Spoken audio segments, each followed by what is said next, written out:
All right, guys. So we just hired Kalen Doboer, head coach. I'm super excited about this move, guys. I've been trying to get, for the most part, last couple of days, Kalen Doboer has kind of been my top option. If you guys watch me on Bama Insider, you guys know exactly how excited I was about this guy. This dude has a 104-12 record. Yes, he won national championships, and yes, he won a lot of games at Sioux Falls.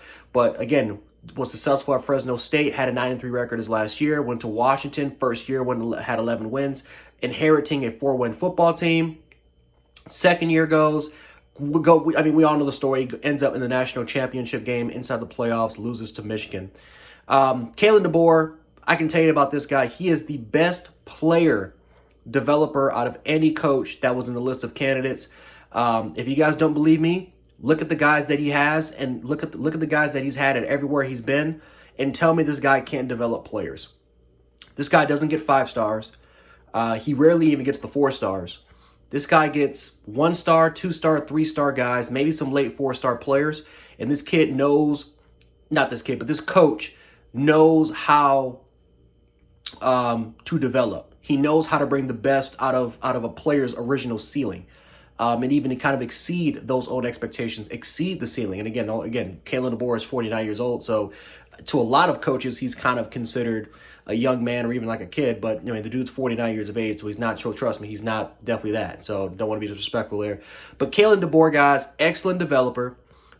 This dude has formed a lot of really good coaching staffs. Of course, Ryan Grubbs has kind of been with him. He was there. He was with him at Fresno State, brought him to Washington. But this guy has formed a lot of really good coaching staffs. He's gotten the ability, just in case if one coach leaves, he can replace with another, and they won't skip a beat. So that's been proven. He's proven that he can adapt and get physical in the trenches. When he came to Washington, that's one thing he wanted to get established, was fixing up the offensive line, the defensive line. He has done that. The offensive line won the Joe Moore Award. The defensive line definitely showed some improvement. Their secondary, which a lot of people think is their weak point, was actually their strength. They were the 4th best, I think, ranked pass defense in the country. Their rush defense was actually 90th, something that's got to get cleaned up and got to get fixed. But their pass defense was actually pretty damn good. They were 4th in the nation in that particular department. They were one of the best teams in the country when it comes to sacks. Of course, Berlin Trice was a player that ended up becoming one of the best pass rushers in the entire nation, and most likely will be a first-round pick. Their offense, again, with the receivers, with McMillan and Polk and Roma Dunze. I mean, the story. I mean, you can take a look at it yourself. I mean, all 3 of those dudes are going to get drafted. Dunze is most likely going to be a first-round pick, potentially a top 15 overall pick, and then Michael Penix Jr. was 2nd in Heisman voting. Right, one of the best quarterbacks in the country, who, by the way, followed Doboer from Indiana. And Doboer was coaching during that. I think Doboer was coaching during that COVID season as well, when Michael Penix Jr. was a Heisman finalist, like the first 6 weeks. So Michael Penix followed Doboer all the way from there to Washington.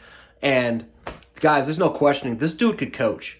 This dude can develop talent, and he's not the best recruiter, even though he has taken advantage of the transfer portal. And it's a little bit different from Norvell and Lanning, like how those guys will get straight up 4- and 5-star develop already players. Doboer has he's gotten transfers from Washington, but these guys weren't even fully developed yet. These guys didn't even really meet the expectation until they got to Washington, right? So that's extremely impressive. So this guy can recruit his ass off when it comes to getting quality players in the transfer portal and still find a way to develop those guys.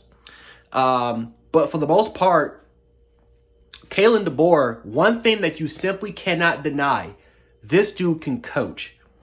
This dude knows the X's and O's. And I know a lot of people are going to compare him to Brian Harsin. Listen, Brian Harsin coached at a group of 5 level. Was Brian Harsin extremely successful? Yes. Brian Harsin, he wasn't Chris Peterson, but he was up there, right? Very, very good coach. Won the Fiesta Bowl, was able to develop guys like Leighton Vander Esch. DeMarcus Lawrence, I believe, was also another kind of one of those tutelage. Khalil Shakir or Jay Ajayi, right? So it's not like Boise State can't what was terrible with Brian Harsin under his tutelage, right? Brian Harsin was very good. Went to Auburn, didn't know the recruiting landscape, didn't know the region, couldn't understand why SEC recruiting was so different compared to any other region. or the Southeast region. And obviously he was let go. But Brian Harsin never coached at a Power 5 level. Brian Harsin didn't make the playoffs in his second year. Brian Harsin didn't win 11 games in his first year ever when he was coaching. Brian Harsin has never coached at the level that we've seen from Kalen Doboer. And what Kalen Doboer has done with less talent, by the way, beating Texas on a neutral field, by the way, in a game, like think about this for a second. He beat Texas in a neutral field in a game where he had less talent than Alabama.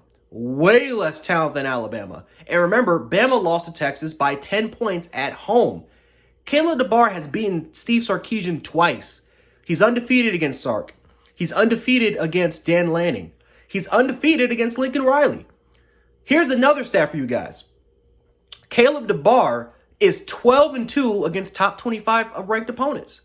The dude does not lose, right? He is a winner. He's 104-12 in his career as a coach. Well, no matter what level that he's in, whether if it's in the NIA, whether if it's in the NIA type level, whether if it's lower power, whether if it's a group of 5 team, or whether if it's Power 5.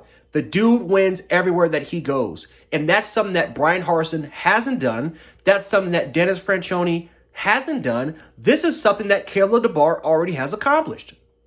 So I don't think he's going to overhaul the coaching roster, right? It would be great if we can elevate T-Rob as our defensive coordinator. If we can keep Freddie Roach as our defensive line coach, that would be awesome. Again, getting a Gillespie, if we can keep Gillespie, just guys that understand the Southeastern Conference and understand their regions would be great. I wouldn't mind if he brings like a Ryan Grubbs, even though I think Ryan Grubbs is going to be the next coach at Washington. But for the most part, like he's going to bring in guys. He's going to bring in his own guys. I think he's going to bring his passing coordinator / receiving coach.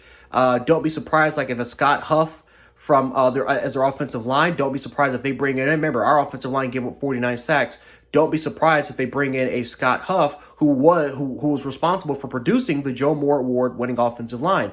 Don't be surprised if he becomes the offensive line coach.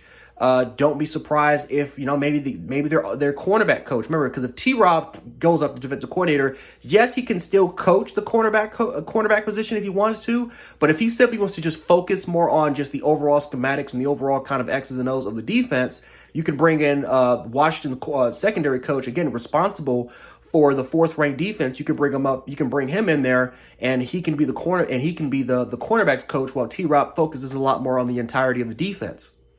Right, less responsibility.